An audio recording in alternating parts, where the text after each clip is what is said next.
got to mix it up. I'm glad he got better because it brought out a different side of me. I was like, he showed up today.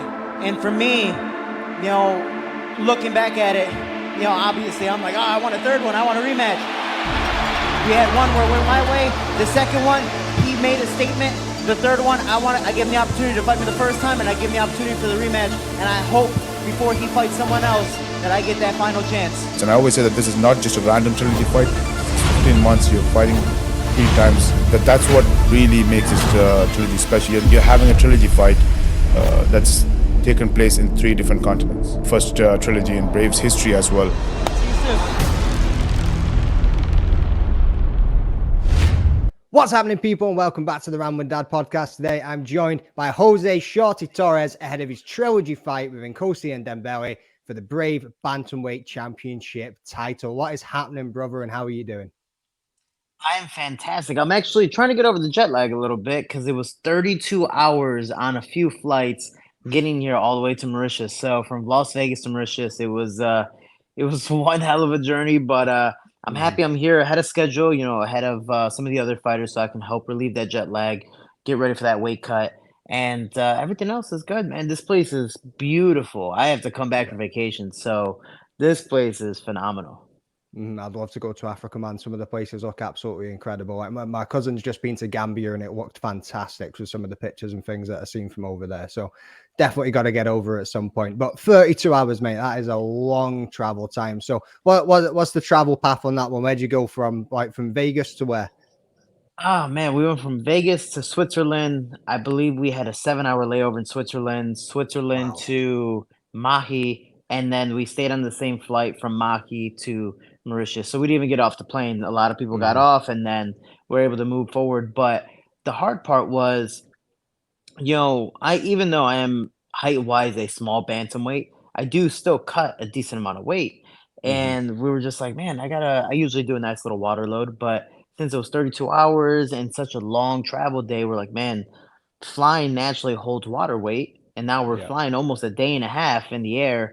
We're going to hold a lot of water weight. So we decided to water load. So what we did was 8 liters the day of the flight. Then I think we got to the airport around 5 p.m. Then I started another 8 liters on the flight. So immediately I get up to the lady. I was like, I need an aisle seat. I have no choice but to have an aisle seat. If not, there's gonna be a World Star video of Shorty Torres like, fighting with the flight attendant trying to get up to use the bathroom.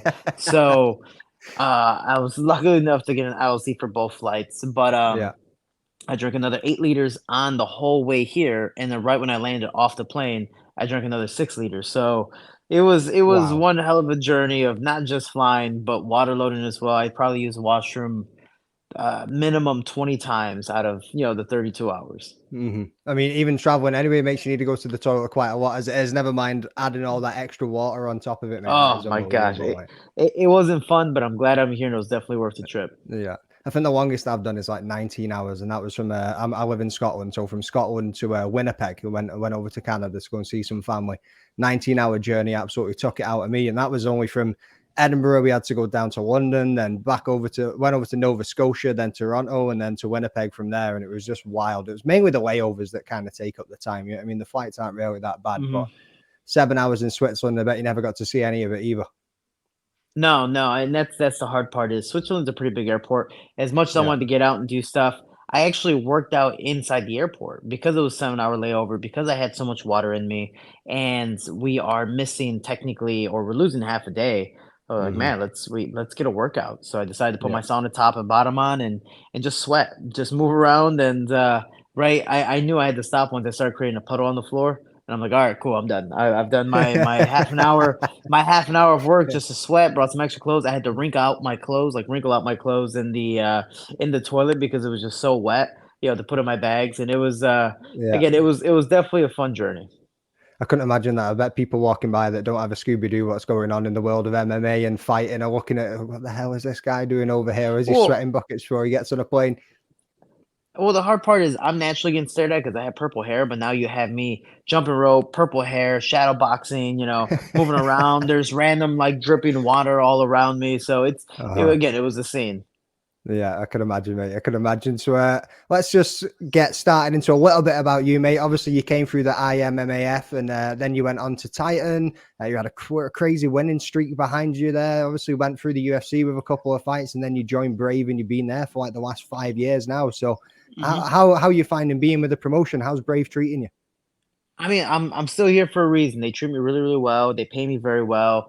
They promote me extremely well, and they just take care of me. And it's not myself. It's also, for example, most of the time I'm either co-main event, feature fight, or even the main event. But even when I see a lot of fighters in the beginning of the card, the first fight, second fight, everyone is getting a fair amount of publicity. It's not just, like in boxing, you don't know the rest of the card. You just know the main event, maybe the co-main event, or even some other big promotions that the main event, and most of the time the main card, but you don't know these guys, on the undercard and stuff like that, the prelims.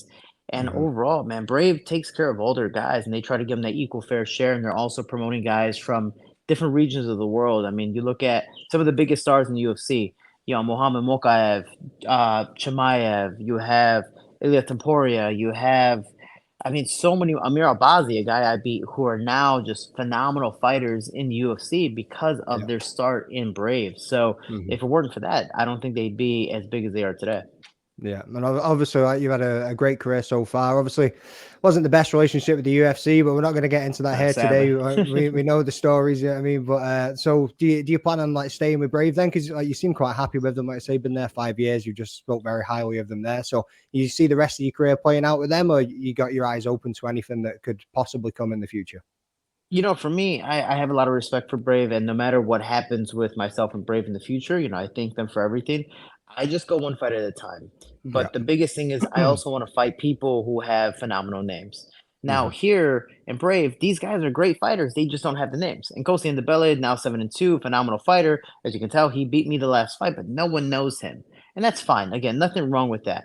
But the problem is for me, as I guess as a competitor, I want to fight these high level guys, these big name guys in the UFC, in Bellator, in ONE FC, in Ryzen, all these big names, just so I can say like, oh man, I fought against Patchy Mix, Juan Archuleta, Danny Sabatello, all these high Hmm. level guys at my weight class as well. So that's the hard part for me with Brave is, again, phenomenal promotion. I have nothing against it, but the guys are using my name to get big. Yeah. Compared to me, I'm already at the top, and I'm like, man, I wanna fight these other big name guys. More again, it's not even for money; it's just more for legacy. It'd be Hmm. cool to fight, and these are all my friends. I'm naming everyone I highly respect and that I've trained with because one, they're already at the top of their sport in their promotion, but then two, I mean, you look at Demetrius Johnson in ONE FC, like he goes, "Why go back to the UFC? I've already won that belt 11 times. I'm not Yeah. saying I don't want to win the Brave belt again. I'm already fighting for it again. But the fact is, hopefully everything goes well. I win this fight. I want to go and just have fun and fight against other big name guys. And maybe one day Brave does a co-promotional thing with Bellator, with PFL, all these other big promotions because it'd be cool to see champion versus champion. Yeah, 100%. That would be something that would be wicked to line up. And I'm glad you mentioned Amir Albazi there as well, because like you say, it's dudes at the top of the game that like you've got wins over. You know what I mean? Like Amir is now up there, probably on a potential title shot himself within the Hmm. UFC, and you can sit there happily and say, yeah, I beat that man as well. So where does that rank me in the UFC? Even though we had that rocky relationship that you had. Yeah, it's not fun to see someone that you beat be at the top of the world and even when I was still at the same weight class as him, Hmm. ranked higher than you because it's like, dude, I'm the only one that beat you, and I think I beat you pretty decisively. But again, the fact is, and I've trained with him as well, is the more he wins, honestly, man, keep on winning, win the UFC belt. Because no offense, the more you win, the better I look. Yeah, Because I am 100%. your only loss. So Hmm. it's the same thing with Alex Perez, the guy who beat me. He's fought for the title, sadly lost, but now he's kind of back in the works. So I'm like, dude, the more you win, the better it looks of like, hey, Shorty's one of his losses against a former title contender, maybe hopefully Hmm. one day a champion. So it's like, man, he's lost a formidable opponent. So for me, Yeah. I only want to beat some of the best, and I only want to lose to some of the best. Right? It's like, hey, Hmm. he lost, but it's against this guy. For example, my last fight, I lost against Nkosi Ndebele. He's now the Brave Bantamweight champion. So worse is the worst. I lost to a guy who has a belt around his waist because of it. So for Yeah. me, seeing Amir Albazi succeed, I also don't believe he would have gotten that far without that loss. I say that with my very first fight overall as an amateur. I lost by split decision, which it was a fight I thought I won, but it is what it is. But if I didn't lose that first fight, I would have gone. What did I go? 33 straight from Yeah. amateur to pro. You know, because I would have been cocky, I would have been arrogant. So sometimes you need those losses to, it was a two steps backwards again. So many more feet going forward. Yeah, that's it. Learning, developing, and growing, isn't it? And seeing what you can take away from what did I do wrong there, and what do we need to go forwards with. And like you say, the confidence, the arrogance, the cockiness that can come along with the ego building with an amount of wins can also be detrimental to a fighter at the end of the day, as well as it boosts the confidence. It's Well, a two-sided that was sword, my isn't it? last fight. That Hmm. was that was definitely my last fight where I'm like, dude, I'm fighting a guy I already beat. I'm not Yeah. worried. In the fight, I felt comfortable. Sure, I went to a split decision. That was my fault. I was like, I'll be fine. This is cool, whatever. And then they go, hey, you want a rematch? I really didn't take the fight seriously. I'm like, yeah, sure, I'll be fine. I'm going in there now. I'm actually fighting. I'm getting hit, but I'm like, he doesn't hit that hard. But my Hmm. face and my body are telling a difference. My Yeah. face is starting to get poofy. My eyes starting to swell up, and I'm like, I'll be fine. I don't need to move my head. I'm baiting him. This is cool. And as I feel that I'm slowly starting to come back and win this fight, my eye pops. And then I get a cut over, the right side of my face. Now I can't see. Now my ego's running away and submitting in the fight because I'm in danger. So it's like, Hmm. oh man, what if I actually trained for this fight? What if I actually tried or hired coaches or did all these things? What if I actually stayed humble? And sometimes, a good kick in the butt does that for you. Yeah, 100%, man. But I'm glad you've led us on to that one anyway. And that's sort of segue there. So let's get into this main event, mate. You know what I mean? It's fight week. You're on location. You're looking good. You're feeling good. Like, what does this week look like for you, brother? Man, the hard part about fight week, especially as main event, and again, I'd rather have a full plate than an empty one, but it's exhausting, man. It's a Hmm. lot of working out, 2 times a day, but then you have random interviews throughout the day. I know I have a radio show to go to tomorrow morning. All the media, the photos, the stuff that, Brave always has you do every single fight week, but then also trying your best to stay as mentally disciplined as possible and not break your character because, you're cutting weight. For me, my team likes to call me the angry chihuahua where, because man, I'm a small dude that just starts getting annoyed at the smallest little things, and I'm like, I just want to cut weight and fight. But Yeah. there's outside things that we have to do: the media, the photos, the videos, Hmm. the interviews, all that stuff. But I, obviously doing this with you. Right after this, I have to go work out. Then I get to go have dinner. Hopefully, go to bed somewhat early. Hopefully, wake up tomorrow 100% to relieve that jet lag completely, and then. I think I'm doing a workout, radio show interview, another interview later on the day, photos and videos, and then another workout at night. So it's always something, and it's never just fight week or the weight cut. Like there's Hmm. always something going on that a lot of people, the average fan, don't understand or at least don't see because Yeah. they're not here in person. They just see the fight. Even just hearing you saying, "Oh," and I know how it goes. I mean, I've attended a couple of events myself and like covered them as media and stuff, and I'm just like, you see all the background work and what you guys have to do, and it's just like, I don't know how you make the time. And like I say, hearing you say it there, it's just like, mate, that is heavy. You know what I mean? Like, Hmm. how you manage all that mentally, how you prepare all of that time and get yourself in the mood, especially when, like you say, you're cutting weight. And you hear a lot of fighters talk about it. I don't think you're the only one, and well, you're definitely not the only one. A lot of people get short, they get snappy, they get angry, Hmm. and they'll just like break at their own teammates and friends and family. And some people can't be around certain people during this week. Yeah, I mean, so all the best you on that one, man. It sounds like Thank you've you, got thank you. it sounds like you've got your plate full of stuff ahead of you anyway. So like, as we mentioned there as well, yeah, I mean, Trilogy fight. This is going on in what, less than 12 months now. You're coming around to fight this dude for the third time. Obviously, you got the split decision in the first win, like you said a second ago, feeling pretty confident going into that next one. Maybe didn't take it as serious enough as you should. Mhm. I remember I'd seen an interview that you'd done between those fights, and you were kind of like, man, like I'm struggling to get like excited about this or be enthusiastic Mhm. about the fight. Like I've just beat him. Why do I need to go and fight him again? And obviously split decision. That's probably why they're thinking, let's run that one back. But what like from that, what do you reckon will be the difference in this one for you? Obviously, you're coming off the loss in this one. So how's your mindset coming into this one? Like, and how are you feeling around being enthusiastic or excited to go and get it back? I'm excited for redemption, Hmm. because the thing is, it's nothing personal against my opponent, nothing personal against Brave or anyone that I work with, whatever the case may be. But I usually work by myself, so I'm like, I'm like Clubber Lang in Rocky 3, Mr. T, where I'm gonna do everything myself, and that's how it is. And now because I, lost against an opponent that I believe I can beat, that I was very confident even in the fight. I'm like, oh, dude, I'm fine. He's slowly dying out. I'm slowly getting the favor because I'm better in the later rounds than I am in the early rounds. And then my ego runs away. It's like, oh man, I'm broken. No, well, good luck. Take care. And then now I'm in danger. I lose the fight. Obviously, rewatch the fight. Not a fun thing to watch. And then you have Brave and Kosi, everyone promoting it, and it doesn't look good on me, especially when I always say I'd rather lose in my best and say, hey man, you were just a better man today, compared to I lose in my worst. And there's always the woulda, shoulda, coulda. And ever since that day, all I've been thinking about is woulda, shoulda, coulda. And it's crazy because after a month of the fight, I wasn't thinking too much of it. I was like, lost the fight. It is what it is. I go to the gym for the first time after a lot of my injuries have healed. I'm like, let me just punch the bag and just have some fun from there. And I didn't know how much pent up anger I had. I'm like Mhm. hitting the bag and at a public gym. This is like a public, fitness gym with just a punching bag or two. And now everyone, every once in a while, they're gonna stare at the little purple man, punching the bag because I'm not just a guy who has, regular street technique. I'm actually hitting the bag professionally. But I'm like gasping for air because I'm attacking this thing. It Mhm. looked like a dog, trying to catch a robber. Like that was me. And people are like, dude, you okay? And I'm just like,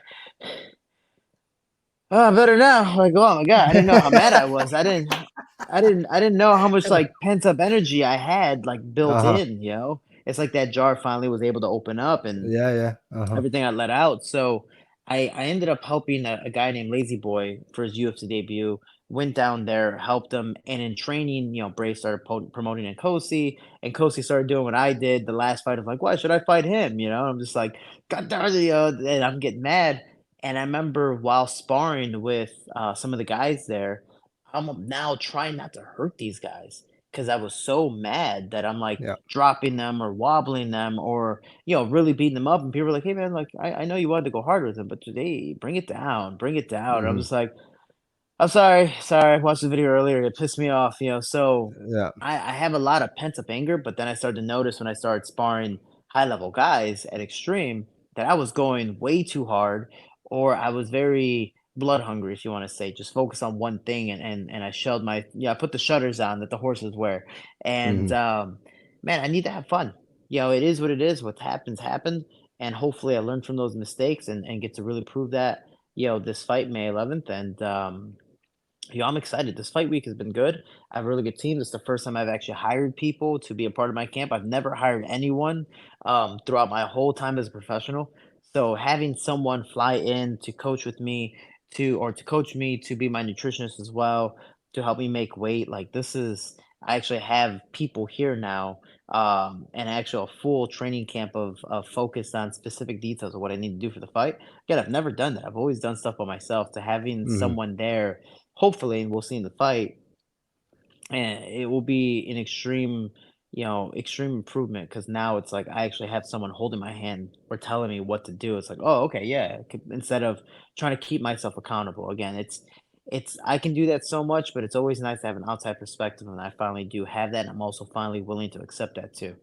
Yeah, well, that's good, man, that you've had that time, you know what I mean, to process it, look at maybe where you were going wrong there, like you say, put your blinkers on and focused on maybe the emotion too much and the anger that was getting built Hmm. up inside you, and being able to adjust it and go, right, okay, yeah, maybe I do need to take a step back and then start enjoying this again and remember why I'm here doing this and not just thinking, man, I'm wanting to kill somebody and just going for it. And that if you went into this fight with that kind of emotion, it could have been detrimental in that moment as well. You know what I mean? So um and having a team alongside you probably helps, as we talked a second ago about all this media commitments that you've got, all this extra work that you've got, having them being able to just take away some of the training plans, take away some of the nutrition points of view that you need to be focusing on, be able to just kind of cater that around for you, probably just takes off a little bit of stress to just help you relax that little bit more going into it. Yeah, man, it's nice because I'm so used to doing things by myself. I don't like messengers. I don't like a middleman. I want to just do it. Hmm. If I didn't need a manager, I'd do it myself. If I didn't need a PR guy, I'd do it myself. Yeah. So um, e- everything. I'm glad I'm knowledgeable and I'm able to handle a lot of things. For me because I don't like to rely on people, but in this sport, it's so exhausting, man. It's so tiring, and I'm just happy to have someone there now to go, "Hey, man, no, don't worry, I got you." And Mhm. I'm also a fighter, so I understand the weight cut. I understand the pain. I understand that you're angry or mad or impatient or whatever the case may be. Don't worry, and I understand the bad days. It's okay. We're gonna figure this out, and I'm gonna stay patient with you. And we're gonna go from there. So it's nice to have someone who understands as well. Yeah, 100%, man. So, like you say there, going into this one for one now, reflecting, you've had that time, you've been able to process it all. What you're taking from the last two fights that you're going to be utilizing and going into this next one? The biggest thing, and this is more of a cautionary thing for me, is I'm really good under pressure. Hmm. I'm a very last minute guy. I'm good at procrastinating, so I'm a very last minute guy. And when things happen, for example, I always tell people train when you're injured. And I'm not saying like train when you have a broken leg or a broken hand, but if you have an injury that hurts a little bit, train. But if you're able to train, train because that stuff might happen in a fight. Oh, your calf is bruised from the last sparring session. Okay, spar again because now you know if you take one or two calf kicks, you're not gonna be able to walk, and there goes your sparring session. So you need to adapt because that's gonna happen in the fight. You have a bloody nose. All right, let's get back in there. Yeah, you got bruised calves, or your hand hurts a little bit. Dude, get in there because that's gonna happen in a fight. So yeah, you have to Hmm. adapt your sparring a little bit, but that's gonna make you better because when that does happen in a fight, you're more better prepared instead of like, "Oh my gosh, this happened, I'm freaking out," and whatever the case may be. So for me, the thing that happened the last fight was he pushed me a lot. He didn't let me grab him, or he didn't grab me before I grabbed him like he did in the first fight. And he also just kept throwing punches, so I stayed away. And a lot of pop shots, but they added up to where inevitably I got cut. Now, this time, if you can see, I have a nice little cut there and a Yeah. nice little cut here. So it's been to the fight's gonna be about 5 months. Now, these weren't cuts where it's like, "Oh, okay, cool, you're slit, you're bleeding, you're fine." No, these were deep where, you could hide stuff in there. I needed stitches inside and outside. I needed sutures. So I'm not worried about the cuts opening up. I'm worried about the skin inside to see if it's healed. Because if the cuts open up after one strike, because these are super long and bony, I might get cut again, not be able to see and go, "Well, this isn't safe for me anymore. Let me forfeit this match because I want to be able to fight and live another day." So for me, I have to do everything possible to keep the pressure on, to possibly take him down, or at least keep his hands busy so I don't get sliced up again. And Yeah. there goes the match for me. And yeah, it is an excuse of, man, I had to forfeit because I couldn't see. Obviously, I think it was safety first and foremost. But the fact is, these things happens in fights. I could say if the cut didn't happen, I would have won. Sure, maybe, but the cuts happened, and that might happen in the third one. Technically, I got cut the first one right here. I got cut the second one, so hopefully, I don't get cut the third one. So with that being said, I have to do everything possible to get this fight down to the ground and just Hmm. keep the pace and keep the pressure. And if it ends up being a very long, drawn out fight, then even better for me because he's going to tire out. But in the first two rounds is going to be the scariest for myself. So I have to make sure that I do everything possible to keep my face protected and keep his hands busy with protecting himself. Mhm. Well, it sounds like you've got a solid mindset towards it. You know what I mean? Like if you can get through that adversity and training and in camp, then that's probably and is that something that you've probably learned over time in your career? Have you had times in the past where you've been hurt in training and you've gone, oh man, I'm just going to sit this one out because my leg's killing, and now you've gone through that adversity in the cage or throughout your fights, and you've gone, actually, do you know what? Maybe if I just stick in there and I work through it in the gym, it gives you like that mental capacity when you're in the cage to be like, I can work through this. Yeah, I mean, this isn't nothing. I can keep going. I've been here before and I've experienced this before, and it's something that I can work with. Well, my coach was a Marine recon in the States. That's the highest level you can get in the Marines. It's like a Navy Hmm. SEAL. So that mindset was, shut up, do your job. I tell you to do it, no excuses, go do it. So, he's a very realistic person as well. So if he knows I legit can't do it realistically, then he's not going to tell me, but Hmm. he knows my mindset as well. And I was raised by him, Master Bob Shermer. So he forced me to spar with welterweights, with middleweights. Hell, I used to spar with Curtis Blades before, he was in the UFC. God I damn, used to bro. wrestle. Yeah, I used to wrestle and do jujitsu with Curtis Blades before he was in UFC. So, given this before he knew how to do jujitsu, given he was a phenomenal wrestler, but Uh-huh. yeah, we're doing jujitsu that's only gonna last so long. So, it didn't matter. I sparred with everyone Hmm. and I trained with everyone. I've had multiple injuries in the gym, and he's like, he would like feel it out. He goes, "No, you're fine. Go back in there." And you're like, "What? What?" So I've had my panic situations, but this was when I was a kid, when I was a teenager, when I was a young adult, and I remember my when I won my second title, second division in Titan FC, I bumped up. I'm like, this guy doesn't hit hard. Then he hit me with a punch I just didn't see coming. I fell like a Family Guy fall. My heel touched the back of my head type of fall. And little I know, I tore my MCL on my right leg. But then I went to retaliate and also broke my hand in the first Oh round. man. But I didn't know my MCL was torn. I just remember standing up trying to shake out my legs, and my right leg just went up and down. And I'm like, okay, well, this is gonna be great. And then Hmm. I started punching him. I was like, well, my hand's already broken. I might as well keep on going. Little I know, I won those four next rounds. And then after the adrenaline went away, I couldn't walk, nor could I shake people's hands because my right hand's now broken. So, um, and I didn't know that. I was just going through the pain because I'm like, well, might as well keep on going. The adrenaline's here. Got to take advantage of it while I can, because if I don't and I think about it too much, it's gonna happen. But when you're busy getting punched in the face, I can't multitask that much. So I've had my fair share of injuries during training and in fights. So, the last one, the only reason I forfeited is because I couldn't see. And against a Hmm. dangerous opponent who's long and bony, who also throws knees and elbows, Yeah. you never know. I could have, yeah, maybe a trilogy still would have happened, but maybe I get knocked out, or I get a concussion, or something's broken, and now there is no trilogy. So it's like, you know what? I can't see. It's a responsible thing for me to do, to swallow my pride, as much as no fighter likes to do it. But you can't fight what you can't see in front of you. So I thought it was a smart decision. So for me, I think that's the only time I'll ever forfeit a match again. Yeah, well, like you say, if you made the right decision there. You've been mature enough and responsible enough, put the ego to the side, and been able to be like, "Do you know what? If I want my career to continue here, if I want to have this shot at the title, I don't want any serious damage happening, then yeah, I need to put this one to the side." But you mentioned after that second fight that he brought a different side out in you. You know what I mean? You Mhm. said he shown up that day. He brought a different side out in you. And has that stuck with you through this training camp as well? Is that something that we expect to see from you? Like, well, should I say, is what different side should we expect to see from you in this one going out of that last one?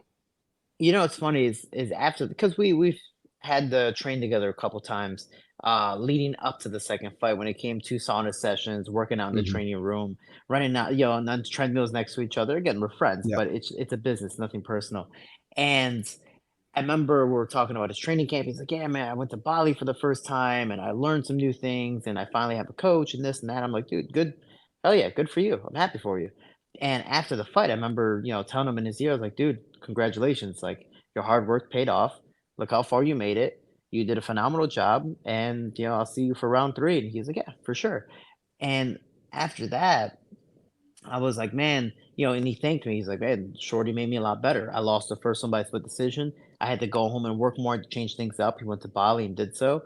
And obviously he's back in Bali, and that's phenomenal for him. But for me, I had to change things up as well. I was like, man, I need to do more. I need to get motivated. And that loss, again, it's like a nice little fire under the butt. He kicked me and it's like, all right, time to get up and go, because I'm now in my head losing to a person that I believe I'm better than, Hmm. and now I have an opportunity to show it. So this whole camp, I've been training this camp for about 10 weeks now, and it's been a very hard camp, but it's probably been the most personal camp I've ever had. So I'm really happy about it. I'm really excited for it, and we see what happens next. So I'm excited to show out the new details in this next fight, not just with the conditioning, not just the pace, not just with all the strikes that I'm doing, but just overall my mentality going into this fight, and style of how finally having someone there in my corner that's been there is gonna make a huge difference in the fight.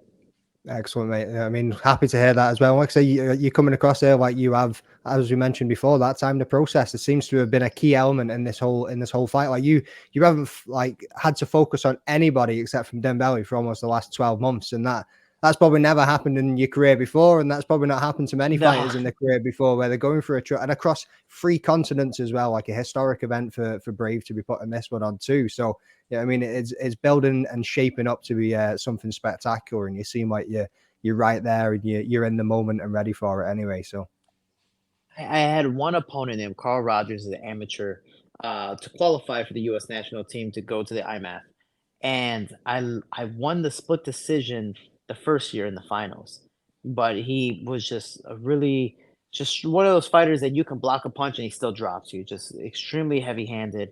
And so I knew he would be there the second year. He would want his rematch. So we both somehow make it to the finals. We beat all the guys leading up there, and I had to fight him again. But I knew that was going to happen. So that was the only fighter besides Nkosi that I've had at least 12 months to train for, because I'm like, man, I need to prepare for this. Hmm. There's no way he's not gonna come back next year. And I remember I didn't get the finish, but I dominated him that next year where there was no question that he was gonna win. Yeah. And after the decision, I was like, man, that was phenomenal motivation. And I'm hoping to repeat that with Nkosi. That's my phenomenal motivation of like, you know what? Hmm. Also, Nkosi's like a toxic ex-girlfriend. I'm like, dude, I'm trying to get out of here. I need something new. And you just keep coming back. Like somehow I'm like, Yeah. dude, go home. But now I'm Uh-huh. like, baby, I could change, and now I'm trying to go back to him. So, it's a weird situationship. We can call it that. But Yeah, yeah. I know him and I are both excited to get. I really hope. Oh my gosh, I hope there's not a draw. But I really hope that this trilogy ends, phenomenally for both of us. Hmm. Mickey Ward, Arturo Gotti, three type of thing, and then we move on to bigger, better things. Yeah, But man. we've helped grow each other in our careers. He got the win over me, and I get to hopefully regain my belt. If not, have a phenomenal performance May 11th. So it's an exciting process, and I'm trying to think as positively and make it as fun as possible for me.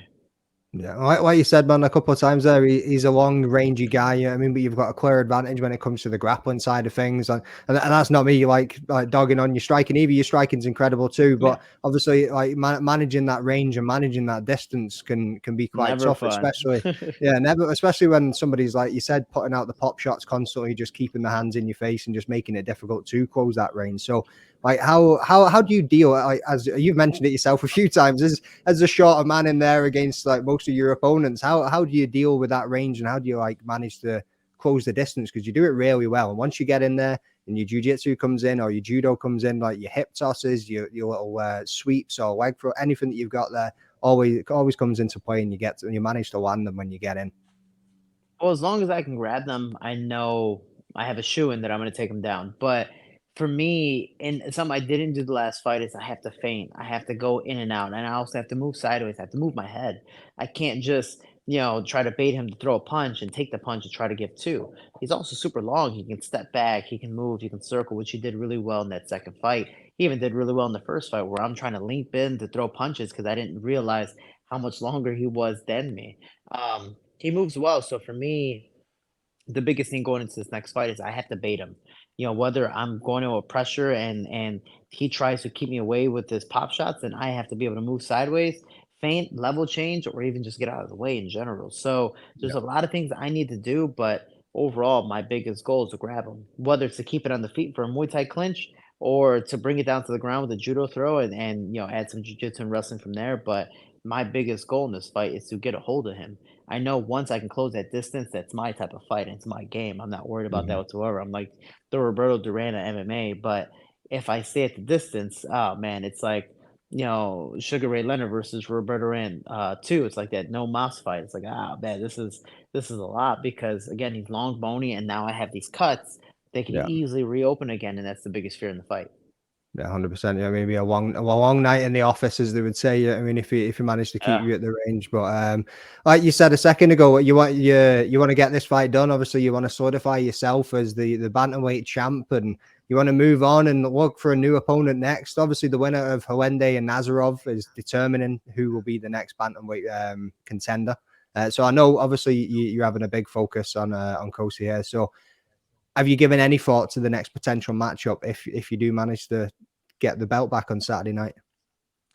No, man. My biggest thing is I just fight whoever Brave tells me to. I'm a natural businessman and I'm a company man. So if they believe this is the next guy in line, as long as I believe as well it's the next guy in line, then let's do it. I'm not a big social media guy that, oh hey, this guy's popular, bring him in first, or it's gonna bring more spectacle or more fans. I don't like that. And Brave has been very respectable of making the next guys in line fight. So for me, whoever's next, so whoever the winner is, and given I'm gonna have to watch that fight, I'm gonna be backstage. There will be a TV back there. every fight helps motivate me and also even relax me before I step out there. So I will be keeping a close eye on that fight. Now that you tell me that, because I actually didn't know that. I'm just like, oh, cool, All another right, okay. bantamweight fight on the. I was like, oh, cool, another bantamweight fight on the card. But I know Brave has a lot of guys coming in and out of the promotion that are ready to step up to fight for the title next. That are also very deserving of it. So. Hmm. I mean, we'll see what happens next, but my main focus is in Nkosi, and then whoever the promotion tells me I'm fighting next, then it goes from there. Win or loss, I'm fighting again, and no matter what, the shot is the title. Yeah, wicked, mate. So I might give you a bit of news you never even knew there. That's incredible. There you go. I Just something, appreciate it. Thank you. something that, yeah, no worries, mate. Just something that I read. Like, obviously, speaking to Chi and getting all of this organized, like, she sent us some information in some packs, and it just broke down the card, the historical event of it all, gave some Mhm. fighter details, etc., etc. And there was just that little piece in there. I thought you would have already been aware of that. I might get in trouble for that one. Maybe not. No, you're So perfectly fine. I just fight whoever they tell me. They just point. I'm like that guy. Hey yeah, man, come here. We gotta. No. wind them up. I'm like the bouncer. Yeah, I'm like the bouncer. It's like, hey, get that guy out of here. That guy right there. All right, okay, buddy, come here. Uh-huh. I've got my license and I'm ready to kill. You know what I mean? So Yeah. I'm not sure if you're a prediction guy yourself, or if you like to put things out there like that, but making a statement on reclaiming this one, how are you looking at getting it done if you are? Man, obviously I would love a knockout finish just because, I've been cut up. I think a knockout would be fun. I know I rocked him a few times the last fight. Hmm. So I know he's definitely going to try to stay away from me this fight. So I'm excited to see his new game plan. But with that being said, all the pressure I've been putting on, I remember my last sparring day, I did 7 rounds straight. So my pressure and my conditioning is really, really up there. So I'm very excited for it. So for me, man, the later the rounds, the better. The fourth, the fifth round, I've been punished with cuts and scars that I'm gonna remember forever. So if I can make it a quick night, obviously I'm not gonna at all, shy away from that. If I can end in the first round, second round, amazing. But I can see it ending in the fourth and fifth, something where he's finally gassed, he's dead, he's tired, and I'm just pushing the pace and doing work from there. And hopefully, I don't get too arrogant and play with my food and just get the job done. If I can do it in the first round, amazing. But I want to tire this guy out. I want to demoralize him. I want to, put him in pain for as much pain as I was in mentally after this fight. Hmm. Excellent, mate. Excellent. So looking forward to it, man. And I think, like you say there, with your cuts and scars, you can remember them forever. I think you can call them memories rather than focusing on them Oh, being cuts and phenomenal. scars. That's one way to go about it. But mate, I'm going to let you get away here. So I'm just going to say thank you very much for your time. As you've explained yourself, you're a very busy man this week. So I'll let you get away, let you get your training done, and get something to eat there. So let the people know where they can find you, bro. Give your socials a shout out before you shoot. Yeah, man. No, I appreciate all love support. I appreciate the interest. Thank you so much in your time as well. Man, if anyone wants to follow me, Jose Shorty Torres on Instagram. That's my biggest social media page. And I appreciate all love support. Man, the biggest thing about my social media page, besides figuring more out about me and fighter life and yada yada yada, I post a lot about mental health stuff. Whether it's, dealing with really, really dark topics like suicide or even some topics that can be considered huge, like relationship advice or losing loved ones or whatever mental health stuff, stress, depression, stuff like that. So I post a mental health post every single day on my story on different topics, whether it's stuff I've been through, stuff I might be going through, or stuff that I hear people are going through, and maybe it can help relate to them and help them realize a different point of view. Again, I'm not a therapist. I'm not a person that is gonna cure all. But the fact is, sometimes we need somebody that you might respect put something out there that gives you that little light of like, oh, damn, he's going through this too, or man, he's not the only one. Because I have a blue check mark doesn't mean my life is better than you. I'm just a little more popular, and that's all that is. So, and hopefully it's in a better way, of popular in a good way. But the fact is, I put a lot of mental health posts because I know, especially for men, we're very prideful, egotistical. We don't want to ask for help, and we sometimes don't believe people can relate to us. So I just want to let everyone know that it's okay to not be okay. And so I put a lot of mental health posts out there, and if anyone wants to reach out, I actually respond back to every single message request. So if anyone wants to reach out, even the vent, all your personal info stays with me, and we talk and vent and have a good time. Mate, what a message to put out there. That was excellent, man. You know what I mean? So you're not wrong about men. Like when they look at things like that, like we do just shut things down. We don't want to talk to each other. And Hmm. yeah, you might not be a mental health expert, but shared experiences and just being able to speak to somebody can always help you along that path if somebody's in a pit or if they're in a bad place mentally at the time. You know what I mean? But Man, well, I really enjoyed speaking to you today. Obviously, we've kind of just focused on this fight coming up this weekend. I'm going to hit you up on Insta, bro. I would love to get you back on again in the future, and we can talk more about the mental health aspect side of things. We can delve into a bit more about you and your career and just find a little bit more out about your personality for people to hear it if you're up for it, man. But again, thank you very much for your time. Oh man, I'd love to, and for sure. I was actually about to say, hopefully, I'm back on soon. We can talk about more stuff and expand a little bit more and have some fun with that. And man, I appreciate you. I appreciate your time, and I guess until next time.